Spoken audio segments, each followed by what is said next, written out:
সিলেটে বিভিন্ন ব্যাংকের কয়েকটি শাখায় পড়ে আছে মোটা অঙ্কের টাকা, কিন্তু সেই টাকার দাবিদার পাওয়া যাচ্ছে না। অ্যাকাউন্ট খোলার সময় গ্রাহক যে ঠিকানা দিয়েছিলেন, সেই ঠিকানায় ব্যাংকের পক্ষ থেকে বারবার নোটিশ পাঠিয়েও গ্রাহকের কোনো সাড়া মিলছে না।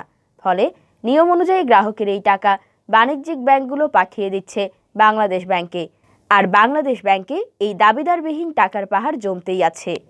জানা গেছে, ব্যাংক কোম্পানি আইন 1991-এর 35 ধারা অনুযায়ী 10 বছর ধরে কোনো ব্যাংক হিসাবে লেনদেন না হলে এবং ওই আমানতের গ্রাহককে খুঁজে না পাওয়া গেলে ব্যাংকগুলোকে সেসব অর্থ বাংলাদেশ ব্যাংকের কাছে জমা করতে হয়। বাংলাদেশ ব্যাংকের তথ্য অনুযায়ী এসব হিসাবধারীর মধ্যে একজন হচ্ছেন শোয়েবুর রহমান। ইসলামী ব্যাংকের বিয়ানীবাজার শাখায় তার নামে সঞ্চয়ী হিসাবে পড়ে আছে 59,110 টাকা। শোয়েবুর রহমান নামের ওই গ্রাহক সর্বশেষ 2008 সালের অক্টোবর মাসে তার হিসাব থেকে লেনদেন করেছিলেন। এরপর শোয়েবুর রহমান বা তার পরিবারের কেউ এই অর্থের খোঁজ নিতে ব্যাংকে আসেননি। ব্যাংকের পক্ষ থেকে হিসাবে উল্লেখিত ঠিকানা বরাবর নোটিশ পাঠিয়েও সাড়া পায়নি ব্যাংক। এই গ্রাহক বর্তমানে জীবিত না মৃত, দেশে না বিদেশে, সেই তথ্যও নেই ব্যাংকের কাছে। তাই শোয়েবুর রহমানের হিসাবে জমাকৃত টাকা বাংলাদেশ ব্যাংকে জমা দিয়েছে ইসলামী ব্যাংক কর্তৃপক্ষ। একই ব্যাংকের বিশ্বনাথ শাখার জাহেদ মিয়া নামে এক গ্রাহকের অ্যাকাউন্টে পড়ে আছে 63,600 টাকা। একই শাখায় বাশার উদ্দিন নামের আরেক গ্রাহকের অ্যাকাউন্টে পড়ে আছে 20,000 টাকা।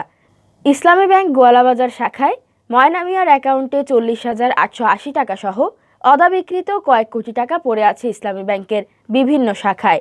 বাংলাদেশ ব্যাংকের তথ্য মতে এভাবে প্রাইম ব্যাংক, ব্যাংক এশিয়া সহ সরকারি বেসরকারি বেশ কিছু ব্যাংকে পড়ে আছে শত কোটি টাকা। এর আগে ব্যাংকগুলো 2017 সালে কেন্দ্রীয় ব্যাংকের কাছে অদাবিকৃত 15,21,30,000 টাকা জমা দেয়। 2018 সালে জমা দেয় 10,64,38,000। 2019 সালে 10,48,71,000।